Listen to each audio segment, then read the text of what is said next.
पहलवान गुरुदीन विधि महाविद्यालय में आपका स्वागत है। मैं आकाश कुमार आज आपके लिए लेकर आया हूं एक नई वीडियो जिसमें हम बात करेंगे अपराध के चरण के बारे में।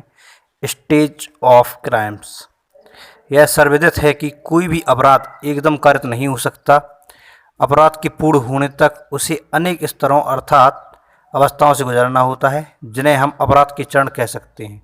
अपराध के विभिन्न चरण निम्नलिखित हैं। नंबर 1 आशय अर्थात अभिप्राय, नंबर 2 तैयारी एवं नंबर 3 प्रयत्न। यह तीन ही एक ऐसे चरण हैं जिन्हें अपराध कारित कराता है। नंबर 1 आशय। बात करते हैं आशय। आशय से क्या तात्पर्य है?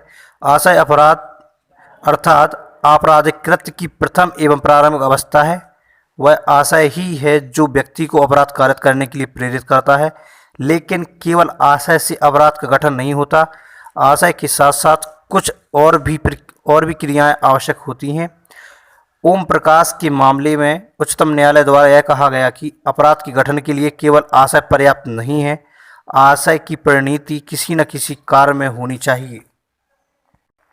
भारतीय दंड संहिता में भी कुछ अपवादों को छोड़कर केवल आशय को अपराध नहीं माना गया है। जिन मामलों में आशय को अपराध माना गया है वे मुख्यतः निम्नलिखित हैं। नंबर 1 सरकार के विरुद्ध युद्ध छेड़ना। आईपीसी की धारा 120 से लेकर आईपीसी की धारा 123 तक जो है अपराध बताया गया है। नंबर 2 राजद्रोह। आईपीसी की धारा 124 का में राजद्रोह को परिभाषित किया गया है। नंबर 3 आपराधिक षड्यंत्र। धारा 120 का में आपराधिक षड्यंत्र को बताया गया है। नंबर 2 बात करते हैं तैयारी की। अपराध की दूसरी अवस्था तैयारी है। अपराध कारित करने का आशय निर्मित कर व्यक्ति उसकी तैयारी में लग जाता है। तैयारी के बिना भी अपराध कारित नहीं किया जा सकता। तैयारी से अभिप्राय है आपराधिक कृत्य करने के लिए नंबर 1 साधन जुटाना अथवा नंबर 2 प्रबंध करना। मोहम्मद नूर बीबी बनाम स्टेट के मामले में अभियुक्त महिला बिना उचित आज्ञा की सीमा रेखा की ओर पाकिस्तानी सीमा में प्रवेश करने के उद्देश्य से बढ़ रही थी और सीमा में प्रवेश करने के उद्देश्य से पहले ही उसे गिरफ्तार कर लिया गया।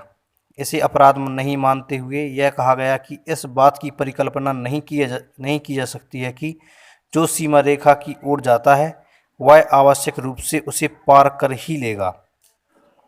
नंबर 3 बात करते हैं प्रयत्न की। अपराध की अंतिम अवस्था अर्थात प्रयत्न है। इसे प्रयास भी कहा जाता है। प्रयत्न को प्रारंभिक अपराध माना गया है। प्रोफेसर केनी ने इसे अर्धपूर्ण अपराध के नाम से संबोधित किया है। जब व्यक्ति आशय एवं तैयारी कर लेता है तब वह प्रयत्न की ओर बढ़ता है और प्रयत्न के साथ अपराध पूर्णतया की ओर अग्रसर होता है। अमन कुमार बनाम स्टेट ऑफ हरियाणा के मामले में उच्चतम न्यायालय द्वारा प्रयत्न की परिभाषा देते हुए कहा गया कि प्रयत्न से अभिप्राय ऐसे कार्य से है जिसे यदि नहीं रोका जाए तो वह पूर्णतया को प्राप्त कर लेगा। अभयानंद बनाम स्टेट के मामले में उच्चतम न्यायालय द्वारा कहा गया कि तैयारी पूर्ण होने के पश्चात प्रयत्न प्रारंभ होता है और किसी कृत्य का किया जाना अपराध के निमित्त अगला कदम होता है। प्रयत्न के आवश्यक तत्व। प्रयत्न के मुख्यतः निम्नांकित 3 आवश्यक तत्व होते हैं जो निम्नलिखित हैं। नंबर 1 अपराध कारित करने की अपराध भावना अर्थात दुराशय। नंबर 2 अपराध कृत्य करने हेतु कुछ कार्य करना एवं 3 किया हुआ कार्य पूर्ण अपराध से कुछ कम आवश्यक होना। आर बनाम स्कोफील्ड के मामले में लॉर्ड मैnsफील्ड द्वारा इस सिद्धांत की पुष्टि की गई कि अपराध का प्रयत्न स्वयं एक अपराध है। धीरे धीरे यह नियम सार्वभौमिक रूप से लेने लगा कि प्रयत्न एकमात्र दंडनीय है।